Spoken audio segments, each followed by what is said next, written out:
Yes, ഈ ഒരു വീഡിയോയിലൂടെ നമ്മൾ നോക്കാൻ പോകുന്നത് കേരള ബ്ലാസ്റ്റേഴ്സുമായിട്ട് ബന്ധപ്പെട്ട വളരെ പ്രധാനപ്പെട്ട ഒരു കാര്യമാണ്. സോ അതിലേക്ക് പോകുന്നതിന് മുമ്പ് നിങ്ങൾ ആദ്യമായിട്ടാണ് ഈ ചാനലെങ്കിൽ തീർച്ചയായിട്ടും ലൈക്ക് ചെയ്യുക. 200 ലൈക്കിൻ്റെ ടാർഗറ്റ്. സോ എല്ലാവരും അതിലേക്ക് എത്തിക്കുമെന്ന് വിചാരിക്കും. നമുക്കറിയാം കേരള ബ്ലാസ്റ്റേഴ്സ് ആരാധകർ വല്ലാത്തൊരു അവസ്ഥയിലൂടെയാണ് ഇപ്പോൾ കടന്നു പോകുന്നത്. നമുക്കറിയാം മിക്കവാറും എല്ലാ സീസണിലും നമ്മൾ ഇങ്ങനെയൊക്കെ തന്നെയാണ്, ഈ ഒരു അവസ്ഥയിലൂടെയാണ് എപ്പോഴും കടന്നു പോകാറുള്ളത്. അല്ലാത്തൊരു സീസണെങ്കിലും നിങ്ങൾ എടുത്ത് കാണിക്കാൻ സാധിക്കും. ഏതെങ്കിലും ഒരു ഫേസിലെങ്കിലും നമ്മൾ എന്താ പറയുക, ഇങ്ങനൊരു അവസ്ഥ നേരിടേണ്ടി വരും. സുഖമായിട്ട് നമുക്ക് ഒരിക്കലും പ്ലേ ഓഫിലോ അല്ലെങ്കിൽ മറ്റേതെങ്കിലും പോസ്റ്റിലേക്ക് കയറാനേ സാധിക്കില്ല.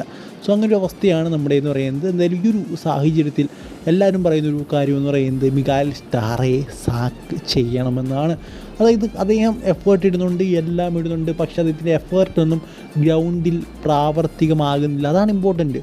അദ്ദേഹത്തിൻ്റെ എഫേർട്ടും ടാക്ടിക്സും ഒക്കെ ഗ്രൗണ്ടിൽ പ്രാവർത്തികമാകുക എന്ന് പറയുന്നതാണ് വളരെയധികം ഇമ്പോർട്ടൻ്റ് ആയിട്ടുള്ള കാര്യം. പക്ഷെ അതൊന്നും പ്രാവർത്തികമാകുന്നില്ല. പിന്നെ എടുത്ത് പറയേണ്ട കാര്യം അഡ്രിയാനോ, നോവസ് അവരെയൊക്കെ എന്താ പറയുക യൂസ് ചെയ്തുകൊണ്ടുള്ള പ്ലേ ആണ് അദ്ദേഹത്തിൻ്റെ കൂടുതലും. പ്രത്യേകിച്ച് വിങ് പ്ലേ ഒന്നും വിങ്ങൊക്കെ കെട്ടിപ്പൂട്ടി വെച്ചിരിക്കുകയാണ് ടീമുകളൊക്കെ. സോ അവിടെ ഒന്നും കയറാൻ പോലും നമുക്ക് സാധിക്കില്ല.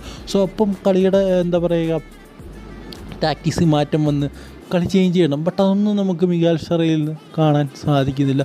സോ എന്തായാലും ഈ ഒരു സാഹചര്യത്തിൽ എല്ലാ കേരള ബ്ലാസ്റ്റേഴ്സ് ആരാധകരും പറയുന്നത് മിഗാൽ സ്റ്ററെ പുറത്താക്കണം, അതിന് പകരം നമ്മുടെ ഇവാൻ വുക്കോവിച്ചിനെ തിരിച്ചു കൊണ്ടുവരണമെന്നാണ്. സോ എന്തായാലും നിങ്ങളുടെ അഭിപ്രായം എന്താണെന്ന് കമൻറ്റ് ബോക്സിൽ പ്രകാരത്തിൽ കാണുന്നൊരു ഗുഡ് ബൈ.